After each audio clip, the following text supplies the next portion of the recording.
Hello, dark friends. Today's episode of Lots Spoilers is brought to you in part by Dragon School, a series of novels by Sarah K. L. Wilson. Go ahead and Google that.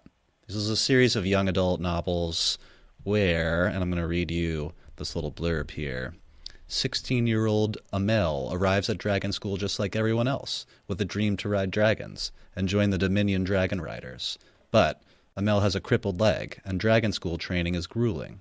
Before she can even become an initiate, she must complete her first flight on a dragon. Can she survive? Guys, I read this book. I talked about it briefly before, and I gotta say, it's a great young adult novel. It's a fun read, and the fact that they come out in this sort of chapterized version is actually a lot of fun.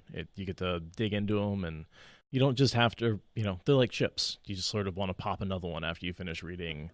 I think if I were going to add anything to that, it would just be that Seth and I were excited to work with and support an author that's creating quality fiction for young adults because, I was raised on that stuff, and we support all the readers out there, but especially the young ones. Got to get them hooked early. You should definitely slip them the first one and then be like, hey, you got to buy the rest. The first one's free, kid. And you can always get this on Amazon.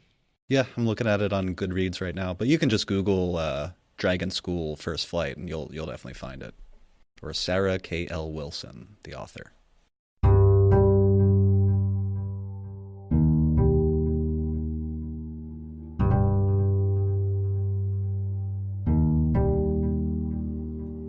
This is the Wheel of Time Spoilers podcast. Your hosts are Seth Jacobson and Patrick Heiler. Hi, I'm Seth. And I'm Patrick. Chapter 12. Tanchico, or the Tower, and her symbol is the flame of Tarvalin. Elaine drew a ragged, relieved breath as Egwene finally stirred and opened her eyes. At the foot of the bed, Avienda's features lost their tinge of frustration and anxiety. She flashed a quick smile that Egwene returned. The candle had burned past the mark minutes ago. It seemed an hour. "You would not wake up," Elaine said unsteadily. "I shook you and shook you, but you would not wake." She gave a small laugh. "Oh, Egwene, you even frightened Avienda." Egwene put a hand on her arm and squeezed reassuringly. "I am back now." She sounded tired, and she had sweated through her shift. "I suppose I had reason to stay a little longer than we planned. I will be more careful next time. I promise." Nynaeve returned the pitcher of water to the washstand vigorously, sloshing some out. She had been on the point of throwing it in Egwene's sleeping face. Her features were composed, but the pitcher rattled the washbowl, and she let the spilled water drip onto the carpet. "Was it something you found, or was it—" "Egwene, if the world of dreams can hold on to you in some way, maybe it is too dangerous until you learn more. Maybe the more often you go, the harder it is to come back. Maybe, I don't know, but I do know we cannot risk letting you become lost." She crossed her arms under her breasts, ready for an argument. "I know," Egwene said, very close to meekly. Elaine's eyebrows shot up. Egwene was never meek with Nynaeve. Anything but. I cut it there, but very shortly afterward, Egwene says, "So, the reason that I had trouble leaving is because I met a wise one, a woman named Amis." I love the image of Nynaeve about to throw the water on Elaine with that big jug of water, and I can imagine. Sorry, Egwene. I imagine Egwene waking up and Nynaeve being considering just throwing Still it, doing it just anyway. holding it up and being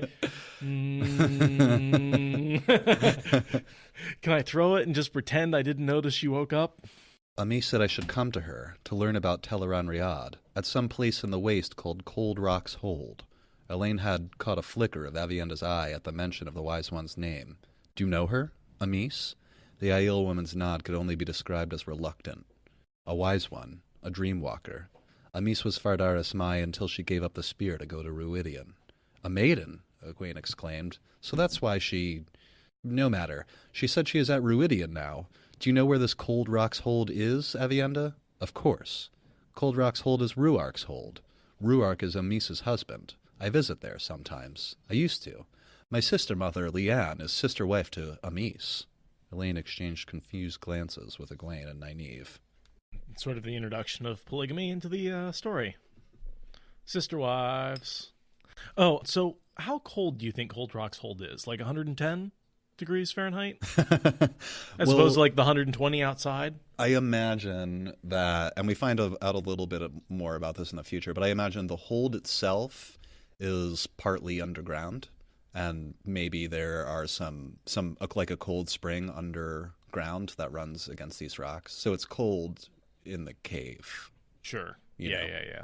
The rocks are cold, or maybe there are cool rocks there because there's groundwater underneath them. Totally. They're basically burrowing down to get out of the heat. Yeah. It's actually amazing how cool the ground can stay. Oh, yeah. Just slightly below the surface. I just imagine it's a cold cave, the hold itself. But yeah, it's a real thing. If you go down like 20 feet under the ground into a cave, it can get cold. Yeah. Yeah, temperature can drop really fast. Well, especially depending on the latitude.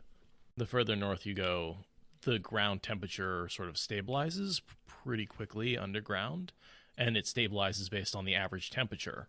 And so the further north you are, the colder the average temperature is, and the colder the ground becomes. Is there a map of the waste anywhere out there, guys? Can we? And it's kind of just a big blob. It's a huge blob. And it has a couple of points marked on it right near Randland, near the spine of the world.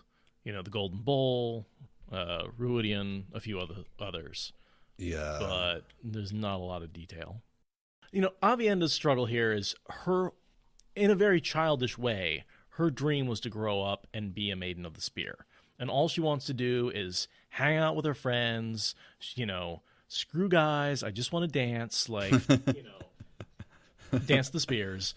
Screw guys tonight. I just want to dance the spears, gals. Yeah. Just want to murder dark friends and Trollocs.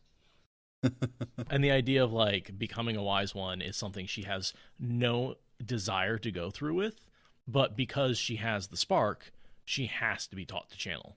She has no choice. She will not be allowed to choose otherwise. Right, because she'd die.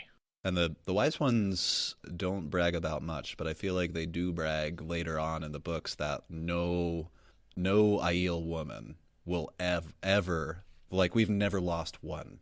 We've never lost one potential channeler. We find them all and train them all. No young Aiel girl ever dies from not being trained to channel. Much more effective than what the Aes Sedai do. I mean, in a way, because the Aiel culture is much more highly structured and regimented and militaristic, I feel like you can test everybody, right? Everyone in Aiel culture is working towards a common purpose and underneath the direction of their clan chief. And so, right, you know, there's sort of this obedience built into the culture. We see that later. They're kind of parallel, but the clan chiefs more or less take instruction from the wise ones, who are the ones who, well, many of them, most of them can channel. So they'll be able to sense the spark in a girl before she can hurt herself. That is a good question. What percentage of the wise ones can channel? We've calculated it before. The number's out there. We see numbers at some point where like all the channelers from, I think the Shaido, there's like 300 or something. Or there's 400 wise ones and 300 channelers or something like that. Okay. So some are dreamwalkers, some may have other talents, but I'm pulling that number out of nowhere. Some of them are Savannah. Right. Who is neither a channeler or has any talents whatsoever. But yeah, it's something like that. Like the majority of wise ones are either channelers or dreamwalkers. The majority are channelers. Cody is saying there are only the 4 dreamwalkers, the 4 women who meet Egwene. Good point. Yeah, that sounds right. Dreamwalking is a very rare talent. So yeah, the majority of wise ones are channelers, but some don't have a capital T talent like dreamwalking or can channel, but just have the fortitude to become a wise one, and that is a thing as well. Because remember, the only requirement you need to become a wise woman is to claim to be a wise woman. Yeah. It's one of those, like, it's the secret of the training is basically you have to go up to a wise woman and say, like, I know better than you. You just have to take the authority. And that's why Savannah was able to get away with being a wise one for so long, is she's just an arrogant little brat who took the authority, and the Aiel culture lets her. Yeah. And she comes from a powerful family, so maybe giving her a lot more confidence. Mm-hmm.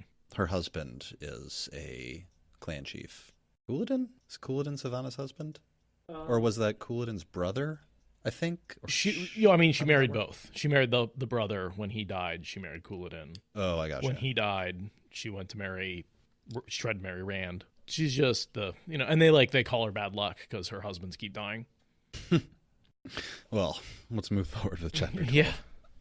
I'm going to read this little part because... This introduction to the Aiel. Like, we're so excited about the Aiel. We're, going off on these been for a while. big Aiel tangents. We actually, really get to dig into this culture, which we love. What does sister wife mean? She asked hesitantly. That you have the same husband. Avienda frowned at the way Egwene gasped, and Nynaeve's eyes opened as wide as they would go. Elaine had been half expecting the answer, but she still found herself fussing with skirts that were perfectly straight. This is not your custom? The Aiel woman asked. No, Egwene said faintly. No, it is not. But you and Elaine care for one another as first sisters. What would you have done, had one of you been unwilling to step aside for Rand al'Thor? Fight over him? Let a man damage the ties between you? Would it not have been better if you both had just married him then? Elaine looked at Egwene. The thought of, could she have done such a thing? Even with Egwene? She knew her cheeks were red. Egwene merely looked startled.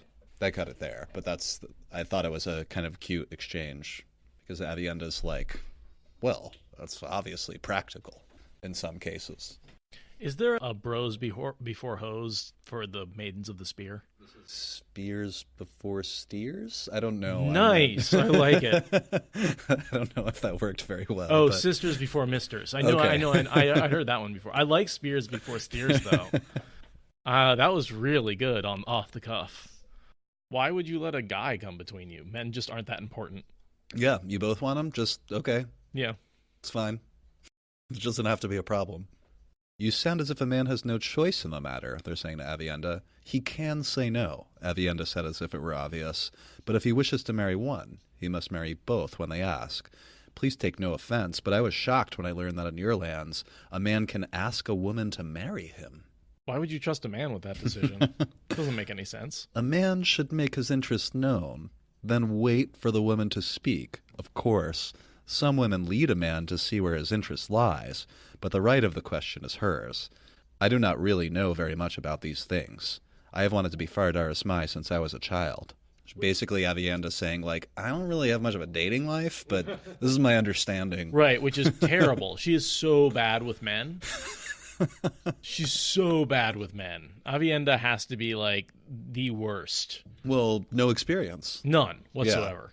Yeah. Which she does say here. At least she's humble enough to say and that. Not only no experience, but no curiosity whatsoever.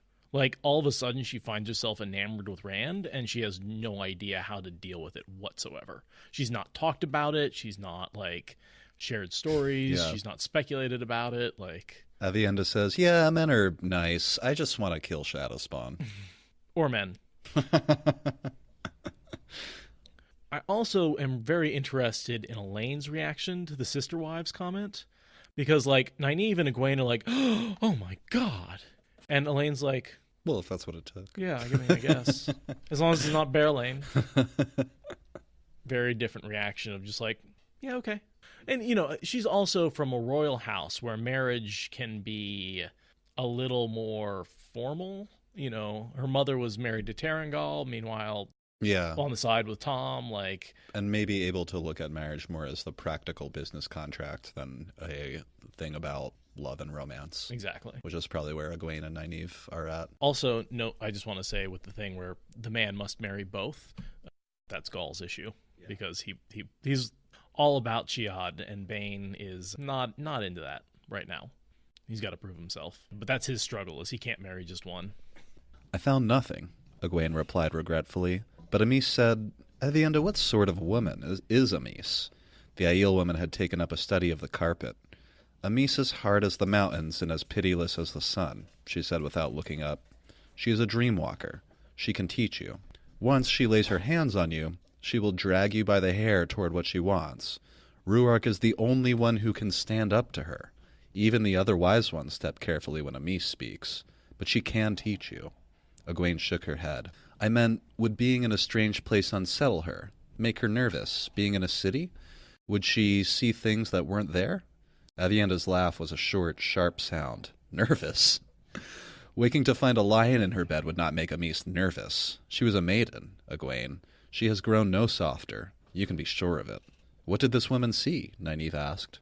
It wasn't something she saw, exactly, Egwene said slowly. I think not seeing. She said Tanchico had an evil in it, worse than men could make, she said. That could be the Black Aja. Don't argue with me, Nynaeve, she added in a firmer voice. Dreams have to be interpreted. It very well could be. Dreams do have to be interpreted. That's what we're here for. Because goodness knows she rarely ever gets them right. The light knows.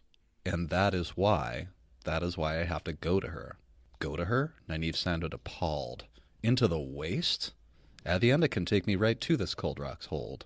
Elaine's look, half defiant, half anxious, darted between Elaine and Nynaeve. If I was certain they were in Tanchico, I wouldn't let you go alone, if you decide to. But with Amis to help me, maybe I can find out where they are. Maybe I can... That's just it. I don't even know what I'll be able to do. Only that I am certain it will be far more than I can now. It isn't as if I'm abandoning you. You can take the ring with you. You know the stone well enough to come back here, in Teleran Riyadh. I can come to you in Tanchico. Whatever I learn from Amis, I can teach you. Which is more or less what Egwene attempts to do. But Nynaeve and Elaine never become particularly adept at Teleran Riyadh. But they can move around. No, and they get much better than, for example, the Saladar Hall that gets into there. Yeah. They never achieve the skill of getting into Teleran Riyadh without a Terran Grial. They're always going to have to use a Terran Grial to get in there. But once they're in there, they're able to at least maneuver around and keep themselves relatively safe. And, for example, like save themselves from a nightmare and stuff like that. Like they're able to do a few basic things that you need to be able to do if you want to survive Teleran Riyadh. But they're not there yet, by any means. You must be careful in the waste, she added in a practical tone. It is a dangerous place. Avienda, you will look after her? Before the Aiel woman could open her mouth, there was a knock at the door, followed immediately by Moraine.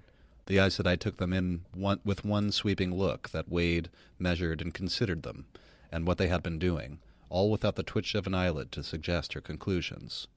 Joya and Amiko are dead, she announced. Was that the reason for the attack, then? Nynaeve said. All that just to kill them? Or perhaps to kill them if they could not be freed? I've been sure Joya was so confident because she expected rescue. She must have been lying after all. I never trusted her repentance. Not the main purpose, perhaps, Moraine replied. The captain very wisely kept his men to their posts in the dungeons during the attack. They never saw a single Trolloc or Murdral, but they found the pair dead, after, each with her throat rather messily cut, after her tongue had been nailed to her cell door. She might as well have been speaking of having a dress mended. Each was with her throat rather messily cut, after having her tongue be nailed to her cell door. Okay, Slayer. Damn, dude. Yeah. Is that necessary? Apparently. Sending a message. Don't talk. Yeah. Or maybe they talked and we don't want them to. Or maybe, they told you lies and we might want you to think that they're truth. Or maybe, they go through all the different iterations of what it could be. I think it's just because they talked. Me too. And they did give some, actually, of the little information that I believe they even had, I think they did give everything that they had. Because they expect death. Whoever gets them now. Yeah. If the Black Aja retrieves them, they're dead. If they're taken to the White Tower, dead. So they're just doing their best to maybe just be stilled, I guess. Yeah, no, they're going to die. No matter what they do. I think they were hoping for rescue rather than assassination. Oh, I even, when I was thinking about this while reading this, I thought Joya might have been looking forward to death. It was the more confident one, whichever that was. I can't quite remember. She was the one who was not stilled. Joya? Yeah. Okay. Then Joya, I think I just had the passing thought that I kind of suspected that maybe she was still able to stay confident because she's like, well, the death that the White Tower will give me is quick and painless, at least. I think if I was sworn to the Dark One, I would not want to die no matter what, because then he gets your soul. Fair. Oh, well, I want to talk about Slayer. Why do we think this is Slayer rather than Golem or some other shadow spawn? Because we haven't really heard about Slayer at this point. I mean, theoretically, it could be Golem. I don't think that the Golem is around yet. So here my theory about the Golem is I don't think he's around yet, but also he wouldn't cut their throat with a knife. We never really see him use weapons. Right. He's just uses their throats would just be ripped out and they would be bloodless. This doesn't seem he didn't like consume their blood or anything like that, which the Golem usually do. And so there's only a couple of options because the two women were locked in separate cells and nobody entered even the dungeon, or nobody came or went. So someone got into the cell and killed them with a knife and hammered their tongues to the door. And like gray men are certainly one option, but it's possible, but because they're not noticeable, but they still can't get through locked doors. Yeah, and they'd have to get past all those guards, which sure, maybe, but I'm imagining like this cramped little hallway like filled with guards, that it would be hard even for a gray man to slip through that. I think the gray men would have to kill the guards. I think they'd be able to do it because they'd be able to slip up on the guards, but I don't think they could get by them unnoticed. And even if they did, they would have to slip past the guards, unlock the doors, open them, kill the women, or cut their tongues out, nail them to the wall, kill the women, then close the doors, lock them, and go back out without the guards ever noticing anything. That's just no way. What seems much more likely is that Slayer just popped in and slit their throats, or from the world of dreams, which I think is what he would have had to do, because there's no way to cut someone's tongue off and nail it to the wall while still in the world of dreams. No, I think he did He could have slit their throats, but not the second one. I think he just teleported. Yeah. It could also be a Forsaken. Ogier Tendencies is saying, what if the guards are dark friends? Okay. Totally, yes, yep. That's also possible. Damn it. There's another one I didn't think of. Yeah. Forsaken is possible, but I don't think that, whoever, Moghedian, would lower herself to go personally assassinate these low-level dark friends, Yeah. It's just not... It's beneath them. They'd send Slayer to do it. Right. Yeah. They'd want it done, but they wouldn't bother doing it themselves. I don't think so. That's why you have an assassin like Slayer, to take care of Aes Sedai. So I think the only two possible options are... Oh, damn it. Now Cody says Murdral. First of all, they'd have Thakandar blade wounds. Okay, good. I'm glad you ruled that out, because I was like, I didn't... So the two options, I think, are Darkfriend guards or Slayer. And I agree with CS Army that I think later Slayer confirms it was him. Like, where I know we're speculating at this point based on the evidence that we see, but it is confirmed later that Slayer is the one who kills them. Okay. So, I mean, when we read this the first time, it was definitely like very confusing because we haven't really been introduced to him yet, and the pattern of murders didn't really fit any of the other characters, except maybe a Forsaken. But then why a knife? Right, exactly. I think the Black Aja might be less than gentle with failure of any kind. I can imagine Leandrin ordering it. Joya surely would have done it easily. Moraine eyed her briefly, a reassessing look.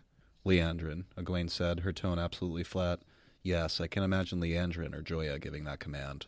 No problem ordering somebody's death for vengeful or spiteful reasons. Yeah. You did not have much longer to question them in any case, Moraine said.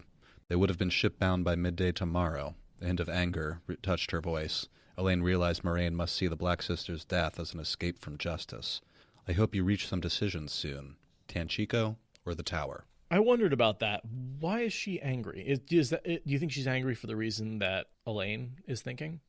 That the women escaped justice? Or is it... I think it's more personal than that. I think that my instinct, anyway, is that Moraine is annoyed that someone slipped in under her. Like this, Moraine had charged herself with getting these women to the Tower, and someone subverted what she was trying to do. And I think that's what's annoying her. Less that they were killed, less that some high-minded thing about justice, but that Moraine's will was for it to be done in this way, and someone subverted her. I don't really have anything to back it up. And mote it be. I mean, that's maybe a good point, Cody. She has been a bit more emotional lately, and she's got a right to be. She wants to know Rand's plan. He's not telling her anything. She's like, here's what I want you to do. Go start a war with Ilion. It's a great plan, as Samuel and all blah, blah, blah, blah, blah. And he's like, no. Well, what are you going to do? I'll tell you later. What? Like, let me help you. Help me help you. Like, that's what Moraine's just like, God. That's what I feel like Moraine is going through right now. And it's like the thing with Rand and everything. Like, nothing is going the way that she wants. So here she's like,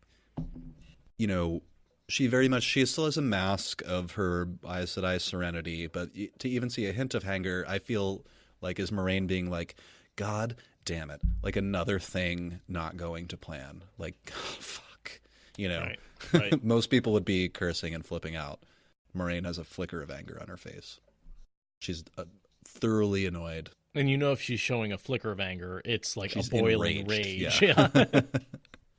And so there's this whole plan where Avienda's going to go show them how to get to Amis, which, I mean, none of that ends up happening because they all go through the portal stone.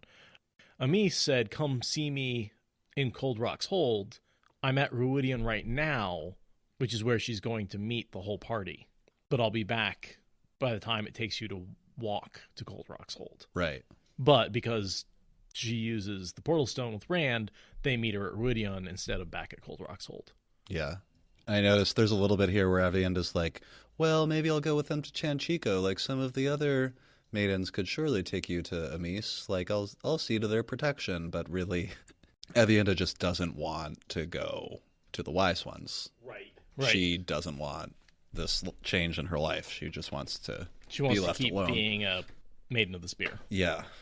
And she's been procrastinating and avoiding and being what was the quote?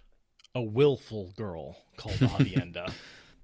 Moraine says, as they're talking about who goes to Tanchico, who goes to the Waste, the reasons, Moraine's standing there, and she says, she's going neither to Tanchico nor Cold Rock's Hold, Moraine said, taking a letter from her pouch and unfolding the pages, in reference to Avienda. This was placed in my hand an hour gone. The young Aielman who brought it to me told me it was given to him a month ago, before any of us reached Tyr, yet it is addressed to me, by name, at the Stone of Tyr. She glanced at the last sheet. Avienda, do you know Amis, of the Nine Valley Sept of the Torad Aiel? Bear, of the Hydo Sept of the Sharad Aiel? Melaine, or of the Gerard Sept of the Goshen Aiel? And Sayana? Feel free to correct me, guys. Sayana, of the Blackcliff Sept of the Nakai Aiel? They signed it. They are all wise ones, Aes Sedai, all dreamwalkers. Avienda's stance had shifted to wariness, though she did not seem aware of it. She looked ready to fight, or flee. Dreamwalkers, Moraine mused. Perhaps that explains it. I have heard of dreamwalkers. She turned to the second page of the letter. Here is what they say about you. What they said perhaps before you had even decided to come to Tyr. Quote, there is among the maidens of the spear in the Stone of Tyr a willful girl called Avienda, of the Nine Valleys Sept of the Torad Aiel. She must now come to us. There can be no more waiting, or excuses. We will await her on the slopes of Kaendar, above Ruidian. There is more about you, but mainly telling me that I must see you come to them without any delay. They issue commands like the Amerlin, these wise ones of yours. She made a vexed sound, which brought Elaine to wonder if the wise ones had tried issuing commands to the Aes Sedai, too. Not very likely, and unlikely to be successful if tried. Still, something about that letter irritated the Aes Sedai. So I want to break in there because I think the thing that's irritating her is that the letter says, you will meet us in Chain Dare in like a week. And we know that.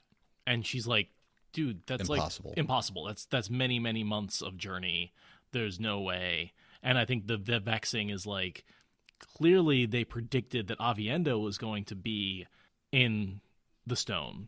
A month from when the letter was sent. Yeah. So this young man has been running for a month. Before the stone fell. Yeah. So they have to have pre-knowledge, but how the heck do they have knowledge that I'm going to be at Chain Dare?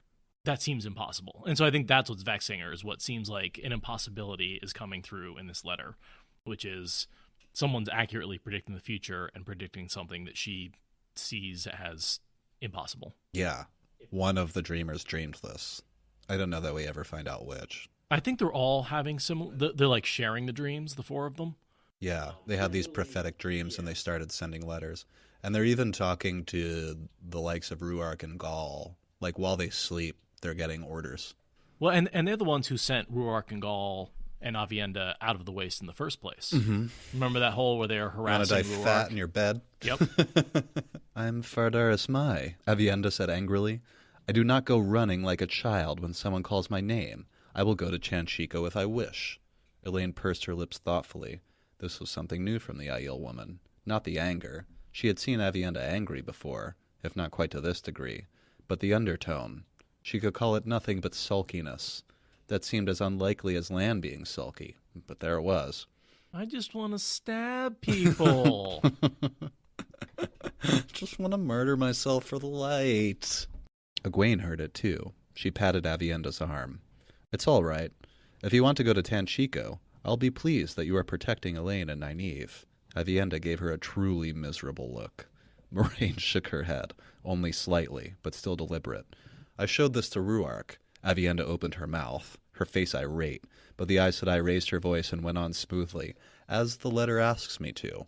Only the part concerning you, of course. He seems quite determined that you will do as the letter asked, as it orders. I think it wisest to do as Ruark and the Wise Ones wish, Avienda. Do you not agree? Avienda stared around the room wildly, as at a trap. I'm Fardaris Mai, she muttered. I'm no wise one. Yeah. And strode for the door without another word. I love that image of Avienda being like, I showed it to Ruark as it told me to. I'm just doing what the letter told me to. I really liked when, she gets a letter from the Wise One. She's like, I'm a warrior. I can go and do whatever I please. And Moraine's like, I told Ruark. And she's like, shit. Oh, man. It's why Ruark's such a badass. We rarely ever see him doing badassery stuff. We just see other characters reacting to his presence. Totally. Yeah. Just like, okay. Boy. Now I have to do what he says. A very strong personality. And then Elaine sort of calls out that sort of inherent contradiction of Amis can hardly meet you at Cold Rock's Hold if she plans to wait for Avienda at Ruidion because, Avienda and Elaine and Egwene are together, and if they're both traveling there, she says, I'm going to meet one of you here and one of you there. But again, she has the prophecy to know that Avienda is going to be there. Yeah. Not the how, but the when. Yeah. And the where. These things will happen, as nonsensical as it seems. Nynaeve accuses Moraine of maneuvering all this. Oh, She's like, yeah. Nope, not me. The Wise Ones and Ruark. It's basically the Wise Ones are as manipulative as the Aes Sedai. And Moraine, in a shruggy way, says something like, she can always say no to Ruark. A clan chief is not the same as a king, as they understand Aiel ways. Can she? Elaine asked. I mean, she can try. I don't think it's going to go over very well. Maybe a maiden could outrun Ruark. I'm not sure. Just have to never stop. Yeah, I'm not taking that bet. If she started running right now. But then she wouldn't get to be a maiden either. That's true. Either way, she's losing her dream. Right. She just wants to bro out, for lack of a better term, and drink usquai and sharpen her weapons for the rest of her life and die well and gloriously in combat. And she trades that life for a life of following around some sheep herder and trying to teach him about Aiel culture and sleeping in his room. Which I'm sure is part of the reason why she's so pissed. Of course she's pissed. She's like, I gave up the spear. I'm not training to be a wise one. I'm just following around this idiot. This really cute idiot. And we find out later that it's one of the prophecies, right? Not one of the big prophecies, but one of the dreams or something that they know they have to sick Avienda on Rand, and that will preserve the Aiel in some way and into the distant future. I know that's their plan. I didn't know if that was a vision or not from the Wise Ones. Oh, I thought it was. I thought they knew that somehow we have to do this. I'm not doubting you. I just don't remember it. And it does work. The Aiel are preserved in several ways. One, because Rand learns a respect for their culture, and two, knocks up Avienda. So surely the line will survive, at least for a while. At least she can journey with you, Egwene. Amis can hardly meet you at Cold Rock's Hold if she plans to wait for Avienda at Ruidion. You can go to Amis together, but I do not want her to, Egwene said sadly. Not if she doesn't want to. Whatever anyone wants, Nynaeve said. We have work to do. You'll need many things for a trip into the Waste, Egwene. Lan will tell me what. And Elaine and I must make preparations to sail for Tanchico. I suppose we can find a ship tomorrow, but that means deciding what to pack tonight. There is a ship of the Athenmere at the docks in the mall, Moraine told them. A raker. There are no ships faster. You did want a fast ship. Nynaeve gave a grudging nod. Moraine, Elaine said, what is Rand going to do now? After this attack, will he start the war you want? I do not want war, the Aes Sedai replied. I want what will see him alive to fight Tarmangaiden. He says he will tell us what he means to do tomorrow. The smallest frown creased her smooth forehead. Tomorrow, we will all know, more than we do tonight. Her departure was abrupt. Tomorrow, Elaine thought. What will he do when I tell him? What will he say? He has to understand. Determinedly, she joined for the other two to discuss their preparations. So 2 bits about Moraine there. First of all, she is setting the girls up to figure out whether or not the Windfinders can actually channel. Yes. She suspects, but she can't investigate herself. But if she sends these 2 obviously ignorant young women on the boat, she's hoping, under the banner of the Dragon Reborn, she's hoping they can get passage when no other Aes Sedai has been able to get passage with a Windfinder and find out whether or not they are actually channeling. Moraine suspects this because she's much more worldly than most other Aes Sedai out there. Most Aes Sedai don't even suspect that the sea folk have channelers. Lots of people know now, which means Moraine definitely knows, that the sea folk are stirring. They're acting unusual, and they're going to different ports than they usually do. They're looking for someone called the Kuramor. I think she's very aware of that. Yeah. And, considering that the Aiel have a prophecy, the Randlanders have a prophecy, why not the sea folk also have a prophecy? Different word, same guy. Karakarn, Kuramor, dragon. And then the other thing that I had there was her saying tomorrow we will all know more than we do tonight. Mm-hmm. Because tonight, somebody's going through a redstone twisted ter'angreal. So she's getting all of her questions answered tonight. So that's what she's saying when we'll know more tomorrow, is that I'm going through the doorway tonight and I'm going to get my questions answered. Yeah. I love whenever Moraine opens her mouth, she doesn't say anything and she says everything.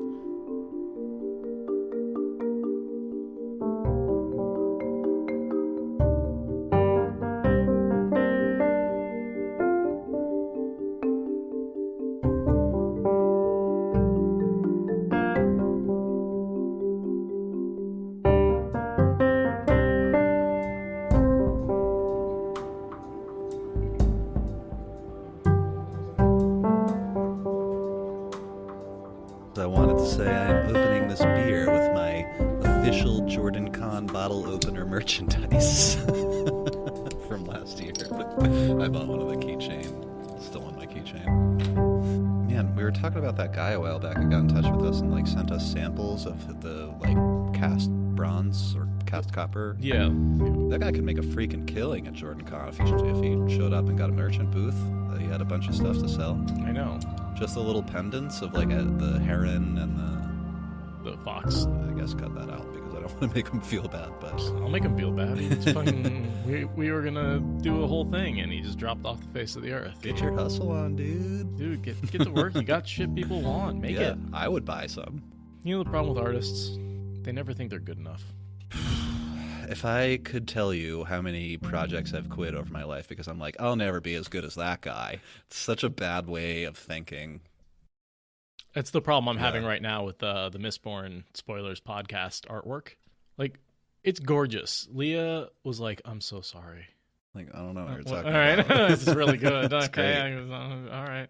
I'm always kicking around my ideas to write a novel one day, but there's always this thing in the back of my head that's like, it'll never be the Wheel of Time. So what's the point? Exactly. It'll never be the best thing ever written.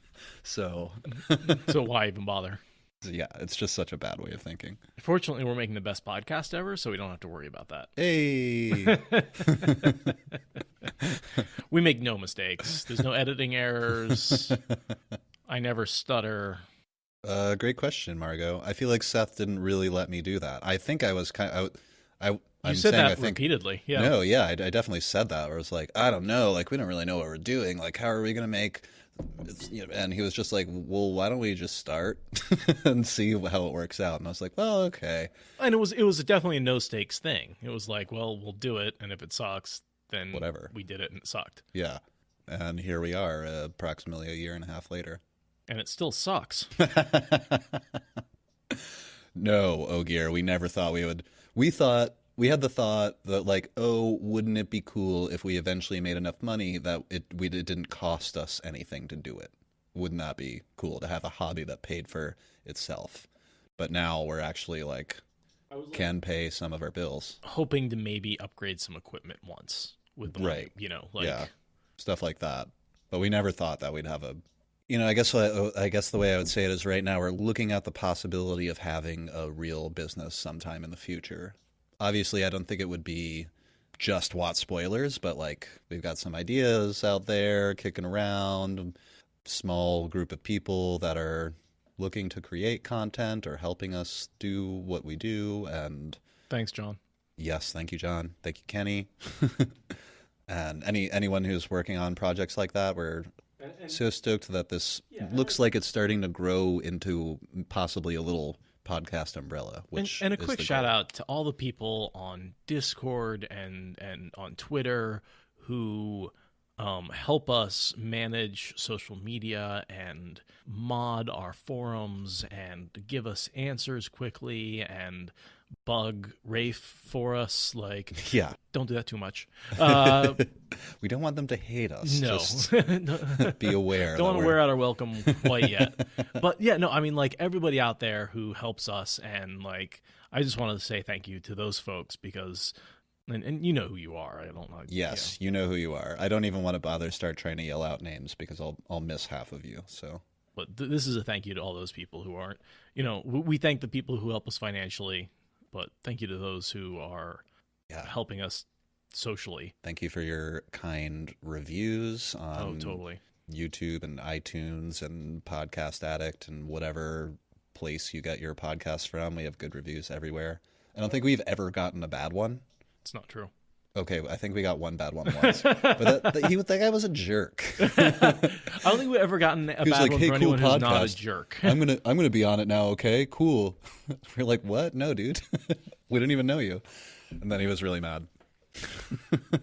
And he gave us a bad review. That was like a few months in, I feel like. It was like a few That was weeks so in. long ago. Yeah. What I never really saw happening was the community that sprang up. Yeah, we certainly didn't expect, to be talking to a chat room full of people right now. There's like 20 people here. It blows my mind that I can sit down at a computer On a and random Wednesday and talking to a microphone, and people will take time out of their day to show up and just listen to me talk. Yeah. Focusing on the negatives, one of the things that I found when editing is we'll go through a session of editing, and we'll get to the end of it and I'll be like, man, I didn't say one thing right. All I did was stumble and screw up and make mistakes. And then I go back and edit it, and I'll cut out the 3 little mistakes I made, and then it sounds great. But I focus so much on those 3 little mistakes that mean nothing, and probably if you were listening to me, you wouldn't even notice them. That's true. And, now that you say that, I feel like that is something I've gotten better at over the years. Just, seeing myself make a mistake or, break a glass at work or something, and I'm just like, well, out of the thousands and thousands of glasses that I fill, carry, wash over and over at work, I broke one, really I'm batting well over, almost perfect. Right. 99.99. That's 0.01% of the time I make a mistake. And it's a small error that I fix quickly. It's, doing great, actually. I will find that if I make an error, it does tend to continue to affect me for some time. I have trouble letting go of it. Nodding heavy to that. That's a area of improvement I could work on, which is letting go of my mistakes quicker. I have been learning all kinds of new cocktails at my now not really new job, but I'm still make a mistake here and there, and I shook instead of stirred a cocktail like 3 weeks ago, and I put it out, and it just went out, and then someone kind of caught it later. This one of my coworkers was like, "That didn't look quite the right color," and I'm like, "Really? It's pink." And they were like, "Well, usually it's like maybe a little bit more like a shade of orange." I would never have noticed. And well, look, I'm talking about it right now. Yeah. I'm like, damn it! Why am I the only one that makes mistakes? But that's obviously not That's true. not the case. Yeah, that's exactly it. 49 positive reviews, 1 negative, and you just read that one negative one over and over. And you're like, Yeah, there's literally 157 reviews. 154 of them are 5 stars.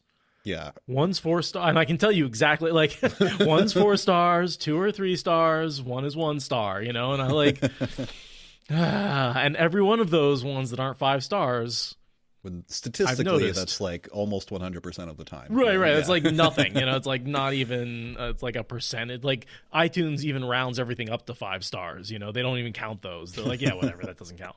Obviously outliers. Right. But all we're doing is proving the point, which is to say the tiny bit of negative attention we get, we have just put an outsized amount of attention on, Yeah. versus the other 154 5-star reviews of people who love this podcast. I don't remember any of those. No, Just- I mean, okay, yes, I do. I read them all the time when I get sad. But keep saying. Oh, and guys, let's get on those a little bit, huh? The reviews that dropped off. Yeah? People gotten a little slow about that. Go on iTunes, review us. It yeah, helps. I haven't said this line in a while on the podcast, but if you don't have the cash to support us financially, there are a bunch of other ways you can support the podcast, And if you've already sent us cash, there are other ways to support the podcast. True. Send your buck. Give us a good review on iTunes and YouTube and Podcast Addict, and say what's up on Twitter. Just say what's up. Like that little bit of traffic driving, it does stuff for us. Totally. I feel like the majority of people probably, well, I don't know about majority, but a lot of people have found us through some kind of social media. A couple of major events where people have found us. Walt Wednesday, which has had a lot of Twitter and Instagram people. Jordan Con. Jordan Con was a big one where we actually met people in person.